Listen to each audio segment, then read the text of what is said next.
show. Well, as you can see, I love watching Cookin Wit Tittle, and I'm so glad you love watching too, because we've got a new email address. That's right. It's tittleInTheMiddle@live.com. So I do hope you will email your tittle. I've got some great green things going on for this year and some healthy treats. Bon appetit, let's eat each and every Thursday at 7 p.m. and Fridays at 2 p.m. right here on Channel 19. And now, back to the show. Hey. It's Tittle in the middle. It's Tittle in the middle. It's Tittle in the middle. Donna Tittle TV radio show. It's Tittle in the middle. It's Tittle in the middle. It's Tittle in the middle. Donna Tittle TV radio show.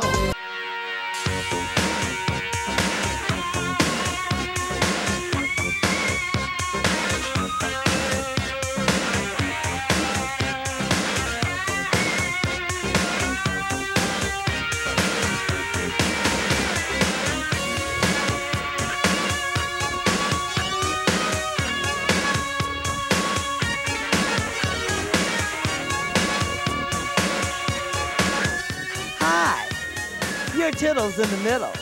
Want to have some fun? Some fun? Some fun? Some fun? Welcome to the LaDonna Tittle TV radio show. What inspired Ethel Davis? My grandmother did, and you killed it. I love it. It's the personality. You have got the personality. Like, yes, I'm a television writer. That's what I do. And it's to play, to me, is protest. Wow. Donna Tittle TV radio show.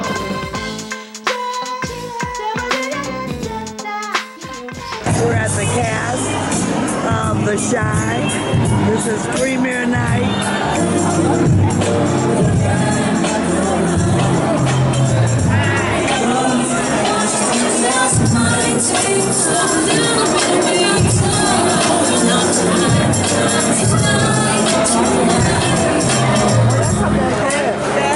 To discover.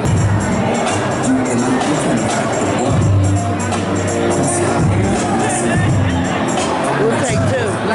I'm with the Diamond Girl. How you doing? I'm doing good. Girl, let me take a picture too.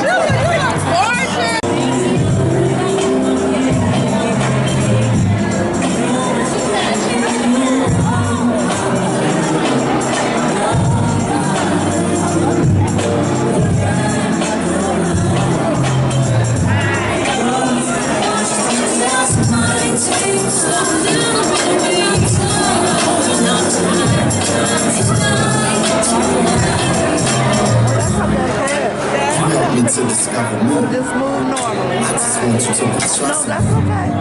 You're fine. Impossible. The aftermath leaves you touching. It's destiny to be connected. And I'm looking back the world. We'll take two.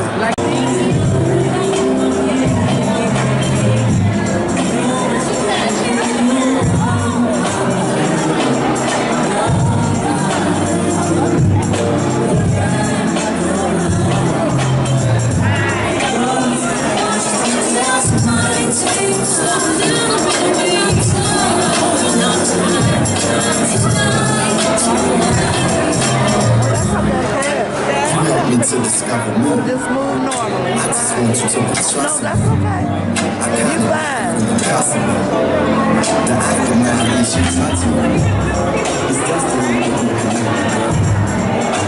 And I'm looking back the world. We'll take two. LaDonna Tittle, I'm on the set of The Chi, filming in Chicago, in which I play the character Ethel Davis, Grandma, and she is something else. You're raising a gun at a police office. Who broke into my house? It was a dream. You cannot mess with the beat. This is like this many rings. Y'all know what I mean. This is the king of all kings. This is the onlyest thing.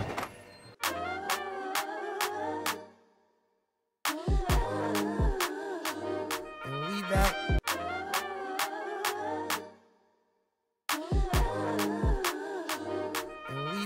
Just thank y'all for being here, and we're grateful to have Lena creating this show for us, and we want to represent the crib as fresh as possible. So thank y'all for being here, supporting it, and we're looking forward to y'all feedback once you watch it. Yes. All right. Yay. All right. Enjoy. Us, truly. Good, Because I feel like we've been dehumanized a lot. Yeah. And I think the more they dehumanize us, the more people become desensitized to our deaths. Yeah. So a big thing for me is I'm like, even if through a fictitious character, if the audience member can connect to Brandon or Cookie or Emmett or even to Ronnie, it's like, so then when they're at home and they hear a news story about a young African American boy that was shot and killed, it won't just be background noise. Yeah. They'll wonder if he had a big brother. They'll wonder what his nickname was. And so for me, like, yes, I'm a television writer. That's what I do, but to me, it's protest art. Wow. Congratulations on that. But it's interesting watching it. I grew up in Peake County, Maryland, and I remember my senior year of high school, 10 boys from my high school got killed. And we knew those stories because it wasn't just that they were, yes, it was all drug related, but we knew their brothers, we knew their mothers, we knew the families, so the fact that you told this story so real, that's what's really touching to me about the story. Common, what about this story made you sign on as executive producer? Well, I really feel that Chicago deserves to be heard. Like, there's so many beautiful people out here, and so many intelligent and gifted and just everyday people. It's a lot of love in Chicago. And, because of the violence that exists, sometimes that gets overlooked because of exploitation by a so-called president. That gets overlooked.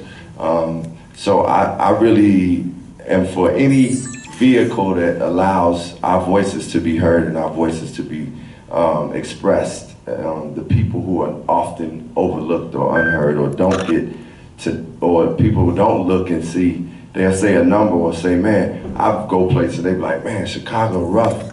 But I also be like, yo, Chicago is beautiful too. So for the people who don't get to see the joy, don't get to see like the mentors is working with kids, don't get to see the kid that is looking for a kid, want to get on a girl and becomes part of a play. And like, I think Lena was able to bring that well-roundedness of who we are as human beings. The humanity being expressed in art really gets people who don't have the opportunity to come in proximity, in tune with you. Meaning, like, a lot of people ain't gonna get to come around and be around the south side of Chicago, but through the stories like the Chi, through the music, they get to connect with it, and as Lena said, to see, like, man, who was that person's brother? Who was that? And you just care. It's more compassion created. And I feel like I'm just grateful to be connected to this and to be able to come on and support Lena's vision, because Lena had, when I read it, I'm like, yo, this is great writing right here. And I loved how she had it was fun in it too. It was joy. People forget that we laugh and kick it and have a good time. Like, and even sometimes when I come home, it's like, damn, I see a lot of, I can ride through neighborhoods and it's like, pour down sometimes, and I'm like, damn. But I still remember that people laughing and kicking it and the joy, and when I get around the people, I still feel that too. So I think, it was all that she created from the beginning that made me be like, I gotta be a part of this. And anytime I get to do some Chicago people working too, like we got actors from Chicago, we got crew actors here, Bart, Shimon, we already got a couple of our actors in the audience tonight. What up? Stand up, y'all. Stand up. Stand up. Some of the actors. What up? What up? Go Papa. Andrea. Oh, I don't miss you, Ty. Wait, is that Papa? Yes. Ah! The young lady plays Tiffany. I love you in episode 4, but I'm getting ahead of myself. She saw way more. I saw 4. Thank y'all for being here. And yeah, I mean, in the Wire thing, I definitely understand we're going to get the comparison, but the truth is it really wasn't a reference for me. I think I respect the show. It's one of the most beloved shows on the planet. The difference is, I think, to me, they focus more on the system and the people that operate the system. Again, I care more about the people that the system affects. that's really what the Chi is. It's really about the community and the people. And in terms of that scene, yeah, I mean, I think I always knew that a character was gonna die, you know, in the pilot, and I knew I needed someone to witness it. So I knew that Kevin and his friends, again, it was about interrupting one's innocence, and then sort of really having to revisit it. And the thing about kids, you know, in Chicago, they're sort of like little grown-ups. They see a lot, they hear a lot. You know, there's a reason why I have the kids curse, and the child actors actually enjoy every second of it. But the truth is like, that's the kind of kid I mean, like, I'd be cursing up a storm at lunchtime, and like, you know, it's like I ear hustle my aunt and my parents, you know, stuff like that. So it's like you learn, you know, that sort of, that lingo. And so the thing was, like, I knew I wanted them to witness it. And again, in terms of the storytelling, how the real map was to get Brandon to Kevin. And then the beautiful thing is obviously life going on, like Kevin, a moment that always touches me is when Kevin gets on Cookie's bike, because it's that moment of like, oh, life still continues. And so now he has sort of a surrogate little brother, not unlike Ronnie has sort of a surrogate son, and sort of, and again, sort of the theme of fatherhood in terms of what is fatherhood, sort of like Emmett, sort of like, I don't know if that was mine, and, you know, but Ronnie wanting Jason to be his so desperately, even though he isn't. So this sort of like idea of like what a father is and what that means and the definition of it, and what it means to be a child. You know, particularly in Chicago, it's like, you know, so like that violence kind of comes at you, but then it's like you also kind of have to go to school and continue, and there is no therapy. You're not getting that kind of thing. It's like you just kind of have to deal with it, and that's a part of what it means to be a Chicagoan. I thought it was telling too when Brandon decided to go back to work. Right, I mean, literally, he missed the repass and the way for him to do it. And shout out to Jason Mitchell. Jason Mitchell is phenomenal. Jason Mitchell is phenomenal. And yeah, and I think a big thing was, and it was a bit of a debate. I think people were sort of even, I think, struggling with that of like, oh, would he do that? But I think, because to me, there's a lot of me and Brandon. You know, I swapped out television writing for, you know, cooking. But I think for me, it's like, when you have a passion about something, when you're obsessed with a thing, like I'm obsessed with writing. Like I think about it all the time, that's why I do it often. I'll be on the same flight, he saw me like writing on the plane. Like I'm obsessed with it. And the thing is, like, if something crazy happens in my life, that is my North Star. That's what I always go to. Like, I don't want to deal with like this or that. It's like I just go to the laptop. Like that's what keeps me sane. And it's crazy because I've seen the pilot obviously multiple times, but for some reason this time when Brandon went back to, you know, go back to work, went back to the kitchen, like it took me to a time when my cousin, he had got killed. He died in an accident, and I got the call, and I was about to go perform.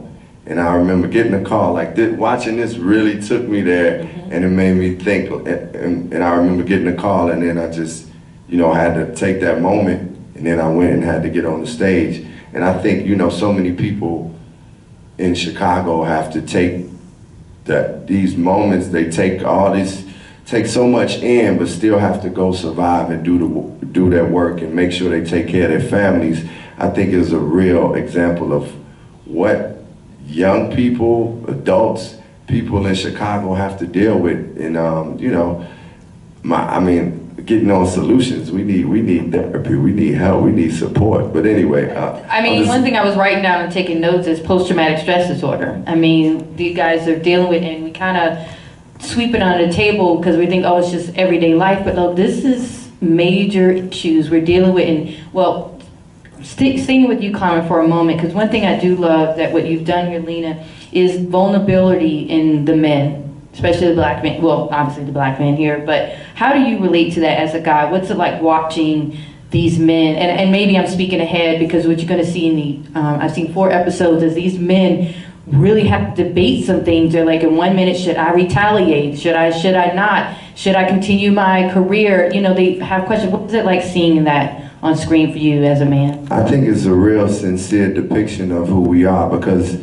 as men, as black men, as some of men growing up in Chicago, because, you know, I grew up on the south side around 87th and Stony, on 89th and Bennett, right? And I had friends that was shooters, and I had friends that was just, we'd get in fights and stuff. I had friends that was just not involved in any of it. But each human being, whether they was the most gang-banging shooter, still had a vulnerability to them. And we all, like, as tough as we wanted to be and tough as we were at times, we still had those moments where if somebody's father passed, we all crying, or or if somebody's going through something, we could talk about real things that we didn't like feel afraid to, which was really, I mean, we kept our times where, it's like you got your little armor and you'd be cool, but it was, we felt a safe place to be able to just express who we were as human beings and show that vulnerability. And I think it's important that we see those images from black men, because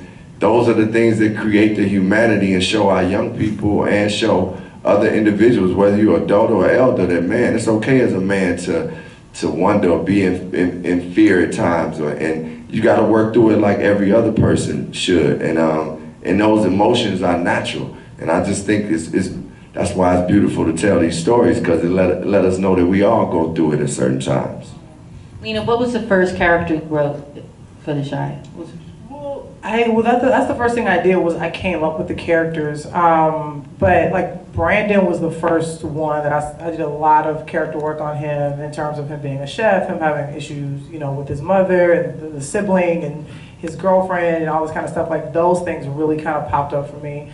And then Cookie, I always knew I wanted them to be half brothers, and sort of that sort of like almost a slight disconnect, but yet they're still very much I love family. that line, the whole love him with my whole heart. Yeah, I love that. yeah, it's real. It's like, and some of us do have, half siblings. You got different mothers, different fathers, but there's an element where it's like, but you still, you're still blood, and it doesn't hurt any less when something happens to that sibling. But yeah, the biggest thing for me was like their names, and obviously I named Emmett, for Emmett Till, who was a sacrificial lamb, in the movement, and obviously he's from here. And again, it's just an element of me wanting to keep his name alive. And I think it says so much about Jada, Emmett's mother, that she would name him that. And Kevin, he always knew I wanted a kid. To kind of show the innocence and to give him a small problem of like him trying to ask out a girl. That was the thing. It was like, what did they want in the episode? And some of them were small. Like Cookie is like, all he wanted to do was go home. He wanted to go home. That was his mission. For Kevin, he wanted to ask Andrea out. Obviously for Brandon, he's trying to get on the line. And Emmett's trying to prove that the kid isn't his. And so some of them get what they want, others don't. Ronnie's trying to also get back with Tracy, so we see what he does in order to kind of get back in that space with her. So that's really where I started. Like, it was like, what is their name, what's their thing, and like, what do they want in the pilot? And then what is the ultimate result? What was the main, I know the catalyst was, the violence that was going on in Chicago. Was there something else that was like zeroed in on specific in your life that inspired the Chi? It really was me being at home in Los Angeles. I was, there watching a news story about Chicago, and and the reporter, was a person who wasn't from here, and he was doing some reporting, and I was looking at the streets that he was walking down, and I remember like running up and down those streets as a kid and seeing the people he was talking to. And the funny thing was, I didn't know the people he was talking to, but I knew them. Mm-hmm. Like I knew every single one of them. I knew where they talked, I knew where they walked, I understood the language. And the thing was, and also there was a kid he was talking to, a little black boy who had a gun in his backpack. And I just remember thinking like, that's the thing. Because I always think in story and character. So I was like, that's interesting. And then also too, I remember watching Chicagoland and that docuseries on CNN, and the young man like wanted to be a chef and also obsessed with chefs. And so I was like, okay. So it was just like my wheels were spinning, and I was like, there's a show in this. I was like, there's a show in this, and I was like, and no one from Chicago is telling our story. And I was also reading a lot of Baldwin at the time, and it just really sort of like being inspired by the way in which he told stories from different perspectives that weren't even his, but he really wanted to put a face to the black community as a whole. And for me, I think I really wanted to put a face to the black folks in Chicago in a real way. And yeah, and I was just like, I was gonna run with this. I'm just gonna try to write these stories and create these characters, and it really all came together. Carmen, we don't see your character in this episode, but you come in episode 4. So tell us about your character. Yeah, well, because you're not just executive producing. Yeah. You got in there. You got. I got in there. I was thirsty. No, I wasn't. Nah, really, my character is a Muslim brother named Rafiq, and of course. Yeah. Originally it was Rashid, and I was like, no, we can't use my real name, man. I gotta get into some character work. I gotta do something. But nah, I mean, what'd you say? I'll pitch for you to have a different name. Good, thank you. Good, thank you, because I needed a different name. But yeah, so Rafiq, and Rafiq is a Muslim brother who's like an imam at one of the Muslim temples here in Chicago, and he really encounters Ronnie, and it's kind of like basically another conscience for Ronnie. I mean, obviously I don't want to get into everything that happens next, but he provides a real truth to Ronnie's whatever he's dealing with. Like sometimes that voice, you know, like we all have friends that we can call that's gonna give us that truth. Well, he is that truth, and he didn't even know Ronnie yet, but he just gave it to him from the beginning, and maybe it's because he's based already in Islam and he's dealing with his truth. And Corey, something that you said earlier, I wanted to say that was about vulnerability. It's like our truth is the most important thing we can give. So if that vulnerability, if vulnerability is in that truth, then that's the best thing we could give. Like one of the things I feel most valued is just to be able to go places and be who I am. Whether that's at times I'm saying something funny or corny or whatever, just I don't mind getting laughed at. I'm not perfect. And I think, you know, that's what that vulnerability is. I know I went back to another question, but I was thinking about I appreciate that, because I think the shows that we love right now, we're especially going to love The Chi, are the fact that they're authentic, they're vulnerable, and they're telling multifaceted stories of our lives that we haven't seen before. But I'm going to stop hogging the mic. I'm going to open up for Q&A. Yes, right here in the front. Thank you. All right, so my name's Portia King, and I just have to say that I absolutely loved it. I've been born and raised on the south side of Chicago. So as a South Sider, I think that this show was so authentic, and the characters and the characteristics of the story are so identifiable. So not just for me, but you all identify with it too, right? Okay, so I noticed things, but I want to know from you all, what is it about this storyline where the Chi could not take place in any other city other than Chicago?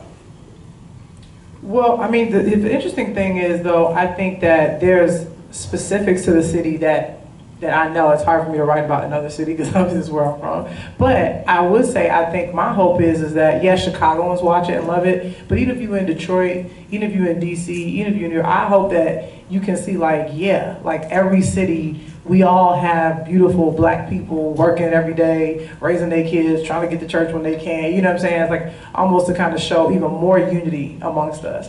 The tough thing is, like, this is the only city I know, so it's like this is the one I wanted to write about, and also again because I feel like the city is so misunderstood, and I think there's a lot of people who aren't from here who try to talk about what's going on here. And I just felt like, for me, I think that this story could happen in many different cities. I mean, young black boys are dropping like flies all over the world. And I think, and the reason why I placed it, that's what the setting is because this is my home. So, but my hope is that people can look at it and just know that, like, black men and women, but particularly black men, deserve to be valued. That's the thing. I don't think they are valued. I think they are feared. I think that, they are exploited. And so for me, I really kind of wanted to handle them with care. And that's why I think the names also, like, I grew up with a kid whose nickname was Cookie, grew up with a kid named Brandon, had a kid who went to school with Kevin, like Bonnie was my uncle's name, who has since passed. Like, I was like, I'm gonna give them names of people that are actually in my heart, so that way I will not be careless when I'm writing them. Ooh. Praise Jesus. All right, who's on this side? Here in the front. This light is killing me. Hi, my name is Morgan Elise Johnson. Yes. Lena, I was surprised that the women in the series were treated as, at least in the pilot, as mothers and objects of affection. Can you speak on the role of women in the Chi as the series evolves? Yeah, I mean, I think to me what I wanted to do was, like, push the men more so in the forefront. just because I feel like I don't really see them in the forefront in this way, where they're not singing or dancing or selling drugs. But the women, but I feel like women, particularly black women, are the backbone of our community. So what I wanted to do was show that, you know, and I actually feel like the women are very strong, you know, like particularly Jada, who plays Emmett's mom, who is very laid back, and we did that on purpose because we didn't want to have the typical yelling, screaming, stomping around black mom. You know, although Brandon's mom is a little bit more aggressive, but it's because we established that she has a problem with alcohol, and that's where that's coming from.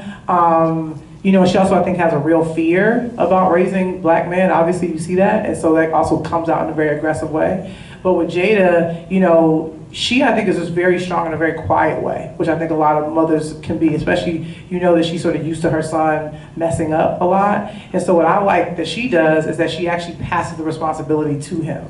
She's like, I'm not gonna help you here. You made this bed, so now you have to lie in it. And the thing about Keisha, again, like, look, I feel like, particularly young black women, I believe are seen as objects of affection, only. And I think the thing about it is, because I think she's obviously more than that, and I even like the fact that what we did with her in the pilot was she still has a sense of self.